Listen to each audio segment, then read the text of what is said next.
ನಮಸ್ತೆ ಕರ್ನಾಟಕ.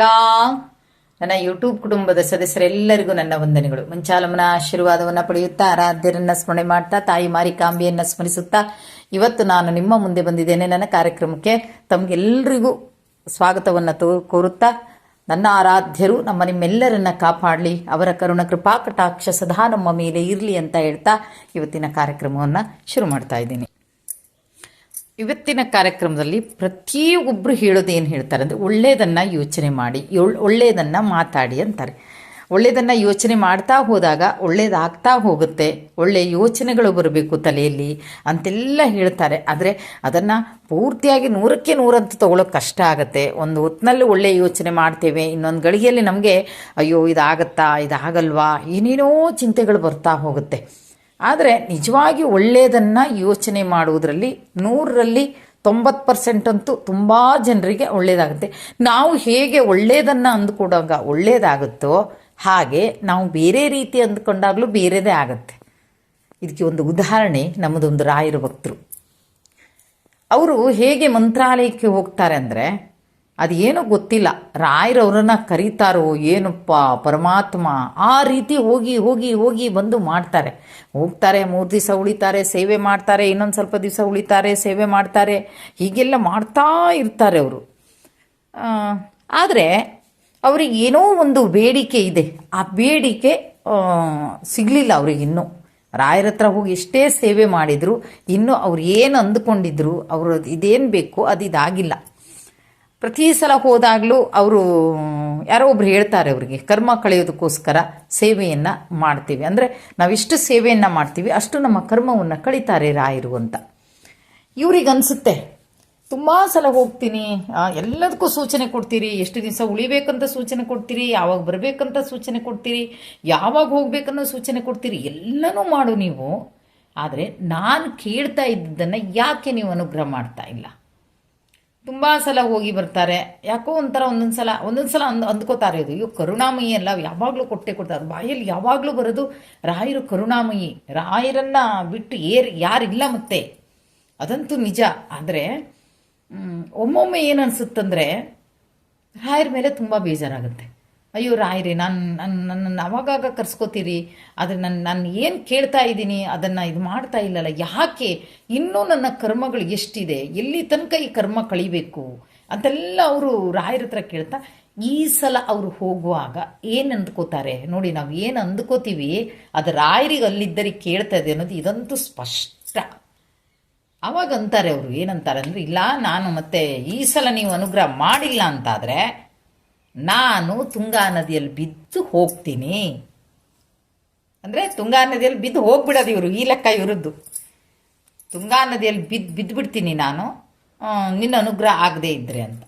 ಸರಿ, ಹಾಗೆ ಒಂದು ಸಲ ಮಂತ್ರಾಲಯಕ್ಕೆ ಬರ್ತಾರೆ. ಮಂತ್ರಾಲಯಕ್ಕೆ ಬಂದಾಗ ಏನಾಗುತ್ತೆ, ನದಿ ಸ್ನಾನಕ್ಕೆ ಹೋಗ್ತಾರೆ.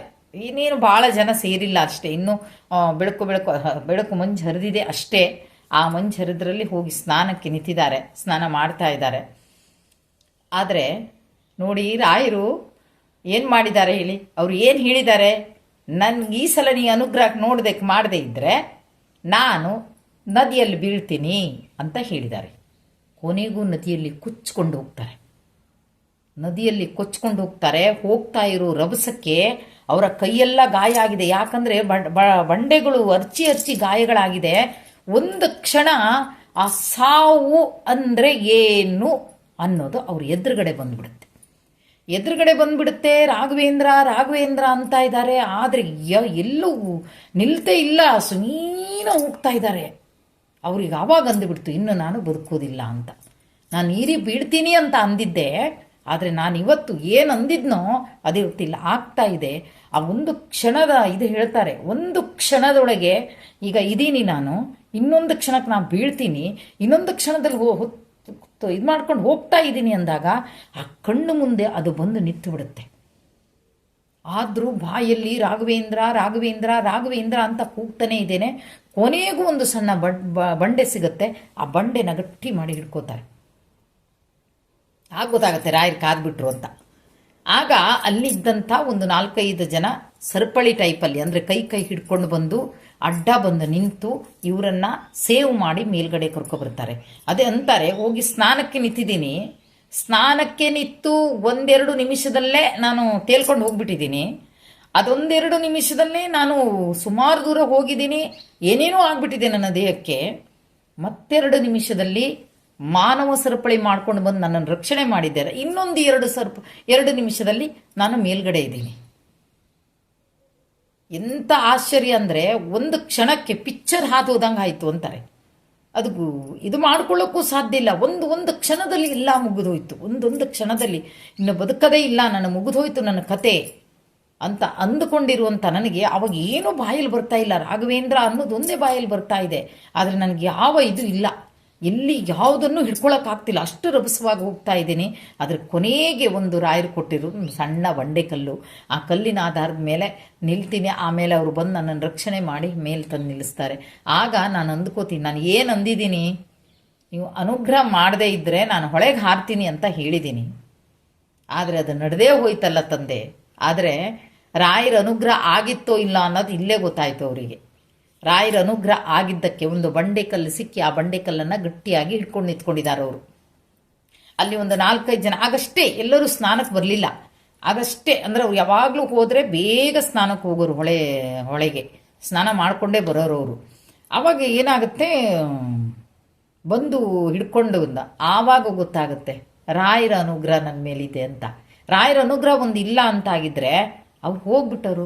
ಯಾಕಂದ್ರೆ ಅವ್ರ ಮನಸ್ಸಿಗೆ ಬಂದುಬಿಟ್ಟಿದೆ, ಅದು ತೇಲ್ಕಂತ ಹೋಗ್ತಾ ಇದ್ರು, ಅವ್ರಿಗೆ ಮನಸ್ಸಿಗೆ ಬಂದುಬಿಟ್ಟಿದೆ. ಆಯಿತು, ಮುಗೀತು ನನ್ನ ಕತೆ, ರಾಘವೇಂದ್ರ ರಾಘವೇಂದ್ರ ಅಂತ ಕೂಗ್ತಾರೆ. ಯಾವಾಗೂ ಪಾಪ ಯಾವಾಗೂ ಇಲ್ಲ, ರಾಯರನ್ನ ಯಾವತ್ತೂ ದೂರೋದಿಲ್ಲ ಅವರು. ಯಾವಾಗೂ ಅವ್ರು ಹೇಳೋದು ರಾಯರು ಕರುಣಾಮಯಿ.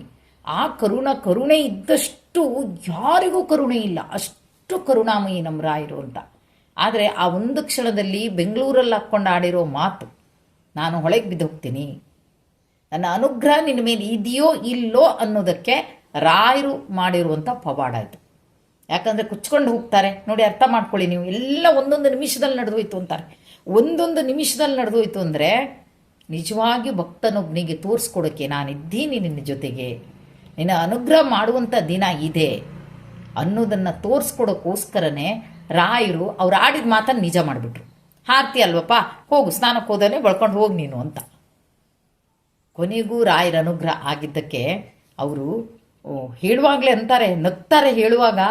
ಆ ಒಂದು ಹೇಳುವಾಗ ಅವ್ರದ್ದು ಇದು ಗೊತ್ತಾಗುತ್ತೆ, ಅಮ್ಮ ಎಲ್ಲ ಒಂದೊಂದು ನಿಮಿಷದಲ್ಲಿ ಆಗೋಯ್ತಮ್ಮ ಅಂತಾರೆ. ಏನು ನಾನು ಇನ್ನು ಬದುಕೋದಿಲ್ಲ ಅನ್ನೋದು ಒಂದು ಕ್ಷಣ ಕಣ್ಣು ಮುಂದೆ ಬಂತಮ್ಮ ಅಂತಾರೆ. ನೋಡಿ, ರಾಯರಿಗೆ ನಾವು ಹೇಳಿದ ಮಾತು ಎಲ್ಲೂ ಕೂತ್ಕೊಂಡು ಹೇಳಿದ್ರು ಕೇಳ್ತದೆ ಅನ್ನೋದೊಂದು ಸ್ಪಷ್ಟ ಅಲ್ವಾ. ನಮ್ಮ ಮಾತು ಖಂಡಿತ ಕೇಳ್ತಾರೆ ಆ ಕರುಣಾಮಯಿ. ಅವ್ರು ಹೇಳ್ತಾರೆ, ಇಲ್ಲಮ್ಮ ನಮ್ಮ ಮಾತು ಕೇಳ್ತಾರೆ, ಅದು ಗೊತ್ತು ನನಗೆ, ರಾಯರು ಕೇಳ್ತಾರೆ ಅನ್ನೋದು ಗೊತ್ತು, ಎಲ್ಲ ಗೊತ್ತಮ್ಮ. ಬೇಜಾರಾಗಿ ನಾನು ಆಡಿರುವಂಥ ಮಾತು, ನೀವು ಈ ಸಲ ಅನುಗ್ರಹ ಮಾಡದೇ ಇದ್ದರೆ ನಾನು ಒಳಗೆ ಬಿದ್ದೋಗ್ತೀನಿ ಅಂತ. ಆದರೆ ನಿಜವಾಗಿಯೂ ಕರುಣಾಮಯಿ ಅನುಗ್ರಹವನ್ನು ಮಾಡಿದ್ದಕ್ಕೆ ಅವರು ಉಳ್ಕೊಂಡ್ರು. ಯಾರನ್ನು ಇಲ್ಲಿವರೆಗೆ ಎಲ್ಲಿ ತುಂಗಾ ನದಿಯಲ್ಲಿ ಸ್ನಾನ ಮಾಡಿದ ಎಷ್ಟೋ ಹಿಂದಿನ ಕಥೆಗಳನ್ನೆಲ್ಲ ಕೇಳಿದ್ದೀವಿ ನಾವು. ತುಂಗಾ ನದಿಯಲ್ಲಿ ಸ್ನಾನ ಮಾಡುವಂಥ ಸಂದರ್ಭದಲ್ಲಿ ಹೋದವರು ಎಲ್ಲರೂ ರಕ್ಷಣೆ ಮಾಡಿಕೊಂಡೇ ಬಂದಿದ್ದಾರೆ. ರಾಯರು ಯಾವುದ್ಯಾವುದೋ ರೂಪದಲ್ಲಿ ರಕ್ಷಣೆ ಮಾಡ್ಕೊಂಡು ಬಂದಿದ್ದಾರೆ. ಈಗ ಬರೇ ಒಂದು ಸಣ್ಣ ಕಲ್ಲು ಬಂಡೆಯ ರೂಪದಲ್ಲಿ ಬಂದು ಅದನ್ನು ಹಿಡ್ಕೊಂಡು ನಿಂತಿದ್ದಾರೆ. ಆಗ ಎಲ್ಲರೂ ಬಂದು ರಕ್ಷಣೆ ಮಾಡ್ಕೊಂಡು ಮೇಲೆ ಕರ್ಕೊಂಡು ಹೋಗಿದ್ದಾರೆ ಇವರನ್ನು. ಅಂತೂ ಕೊನೆಗೆ ಅವ್ರಿಗೆ ಸ್ಪಷ್ಟ ಆಗುತ್ತೆ, ಕರುಣಾಮಯಿಯಾದಂಥ ರಾಯರ ಅನುಗ್ರಹ ನನ್ನ ಮೇಲಿದೆ ಅಂತ. ಗೊತ್ತವರಿಗೆ ಮುಂಚಿಂದಲೂ ಗೊತ್ತು, ಅವರು ಸೇವೆ ಹಾಗೀಗೆ ಮಾಡೋದಿಲ್ಲ. ಒಂದು ಏಕಾದಶಿನೂ ಅಷ್ಟೇ ಅಷ್ಟು ನೀಟಾಗಿ ಮಾಡ್ತಾರೆ, ಒಂದು ಜಪ ಮಾಡೋದಾದ್ರು ಅಷ್ಟೇ ಅಷ್ಟು ನೀಟಾಗಿ ಮಾಡ್ತಾರೆ. ಆದರೆ ರಾಯರ ಹತ್ರ ನೋಡಿ, ರಾಯರಿ ನಾವು ಬೈಯಲ್ವಾ, ತಂದೆ ಅಂತೀವಿ ನಾವು, ಖುಷಿಯಾದ ಖುಷಿಯನ್ನು ಹಂಚ್ಕೊತೀವಿ, ಸಿಟ್ಟು ಬಂದಾಗ ಬೈತೀವಿ, ನೀವೇನು ನಮಗೆ ಇದು ಮಾಡಲ್ಲ, ಹಾಗೆ ಅಂದ್ಕೊಂಡಿರೋದವ್ರು ಅಷ್ಟೇ. ನಿಮ್ಗೆ ಅನುಗ್ರಹ ಮಾಡದೇ ಇದ್ರೆ ನಾನು ಹೊಳಗೆ ಹಾರ್ತೀನಿ ಅಂತ. ನೋಡಿ ಎಷ್ಟು ರಾಯರಿಗೆ ಮಾತು ಕೇಳ್ತು. ಜೊತೆಗೆ ಹೊಳೆಗೆ ಹಾರೋದು ಒಂದೇ ಅಲ್ಲ, ನನ್ನ ಅನುಗ್ರಹ ನಿನ್ನ ಮೇಲಿದೆ ಅನ್ನೋದನ್ನು ನಮ್ಮ ರಾಯರು ತೋರಿಸ್ಕೊಟ್ರು. ಅಪ್ಪ ಕೇಳಿದಾಗ ನಾನು ಕೇಳೋದಿರಲಿ, ಅವ್ರು ಹೇಳುವಾಗಲೇ ಅಷ್ಟು ಭಾವುಕರಾಗ್ಬಿಡ್ತಿದ್ರು ಅವರು. ಒಂದು ಕ್ಷಣದಲ್ಲಿ ಆಗೋಯ್ತಮ್ಮ ಅಂತಾರೆ. ಪ್ರತಿಯೊಂದು ಬಿದ್ದೆ ಎದ್ದೆ ಎತ್ಕೊಂಡು ಬಂದರು, ಮೇಲೆ ನಿಲ್ಲಿಸಿದ್ರು. ಒಂದು ಕ್ಷಣದಲ್ಲಿ, ಆ ಒಂದು ಕ್ಷಣದಲ್ಲಿ ಇನ್ನೇನು ಬರಲಿಲ್ಲಮ್ಮ, ಕಂಡಿರೋದು ಒಂದೇ, ಇನ್ನು ನಾನು ಬದುಕೋದಿಲ್ಲ, ಅದು ನನ್ನ ಎದುರು ಬಂತು. ನೋಡಿ, ಆ ಕರುಣಾಮಯಿ ಭಕ್ತರನ್ನ ಯಾವತ್ತೂ ಕೈ ಬಿಡಲ್ಲ. ಆದರೆ ಬಹುಶಃ ನಾವು ತುಂಬ ಅಳ್ತೀವಿ ರಾಯರಿದ್ರಿಗಲ್ವಾ, ಅವರೇ ಹೇಳಿದರು, ತುಂಬ ಹತ್ತ ವಿಷಯಕ್ಕೆ ಅವ್ರು ಹೇಳಿದರು. ಯಾಕಂದರೆ ನಾವು ಮಾಡಿದ ಕರ್ಮನ ರಾಯರು ಕಣ್ಣೀರಿನ ರೂಪದಲ್ಲಿ ಹೊರಗೆ ಹಾಕ್ತಾರಂತೆ. ಇರಬಹುದು ಅದು ಅಲ್ವಾ. ತುಂಬ ನೋವಾದಾಗ ನಾವು ಏನು ಮಾಡಿದಾಗ ಯಾವ ದೇವ್ರ ಫೋಟೋ ಇರಲಿ ನಾವು ಇದು ಮಾಡೋಲ್ಲ, ರಾಯರೆದುರುಗಡೆ ನಿಂತ್ಕೊಂಡು ಅಳ್ತೀವಿ ನಾವಲ್ವಾ. ನಾವು ಎಷ್ಟು ಪಾಪ ಮಾಡಿದ್ದೀವಿ ಆ ಪಾಪನ ಕಣ್ಣೀರು ಮೂಲಕ ತೊಳಿತಾರಂತೆ. ಇರಬಹುದು ಅದನ್ನು ಖಂಡಿತ. ಅವ್ರು ಹೇಳಿದರು ಹಂಗೆ, ಯಾರೋ ಒಬ್ರು ಹೇಳ್ತಾರಂತೆ ಅದು ಕಣ್ಣೀರು ಮೂಲಕ ರಾಯರು ತೊಳಿತಾರೆ ನಿಮ್ಮ ಪಾಪಗಳನ್ನು ಅಂತ. ಆಗಾಗ ಕರುಣಾಮಯಿ ನೋಡಿ, ನಾವು ಎಲ್ಲಿ ಕೂತು ಮಾತಾಡೋ ಕೇಳಿಸುತ್ತೆ. ಸುಳ್ಳು ಹೇಳಂಗಿಲ್ಲ, ಒಬ್ರಿಗೆ ಮೋಸ ಮಾಡಂಗಿಲ್ಲ. ನಾವು ಒಬ್ರಿಗೆ ಮೋಸ ಮಾಡಿದ್ರೂ ರಾಯರಿಗೆ ಗೊತ್ತಾಗುತ್ತೆ, ಒಬ್ರಿಗೆ ಸುಳ್ಳು ಹೇಳಿದ್ರೂ ರಾಯರಿಗೆ ಗೊತ್ತಾಗುತ್ತೆ. ಅಂದರೆ ಇದನ್ನೇ ಗೊತ್ತಾಗುತ್ತೆ ಅಂದಮೇಲೆ ಅದು ಗೊತ್ತಾಗದೇ ಇರುತ್ತಾ ಅಲ್ವಾ. ಕರುಣಾಮಯಿಯಾದಂಥ ನಮ್ಮ ರಾಯರು ಯಾವತ್ತೂ ನಂಬಿದಂತಹ ಭಕ್ತರನ್ನು ಕೈ ಬಿಡಲ್ಲ. ಇದಿಷ್ಟೋ ವಿಡಿಯೋಗಳನ್ನು ನಾವು ಕೇಳ್ತೀವಿ, ನಂಬಿದವರ ಕೈ ಬಿಡದ ರಾಯರು ಅಂತ. ಹಾಗಾಗಿ ಆ ಕರುಣಾಮಯಿಯನ್ನು ನೀವು ಎಲ್ಲರೂ ಆರಾಧನೆ ಮಾಡೋಣ ಅಂತ ಹೇಳ್ತಾ ಇವತ್ತಿನ ಕಾರ್ಯಕ್ರಮವನ್ನು ಇಲ್ಲಿಗೆ ಮುಗಿಸ್ತಾ ಇದ್ದೀನಿ. ಜೈ ಜೈ ಕರ್ನಾಟಕ ಮಾತೆ, ಸರ್ವೇ ಜನ ಸುಖಿನೋ ಭವಂತು.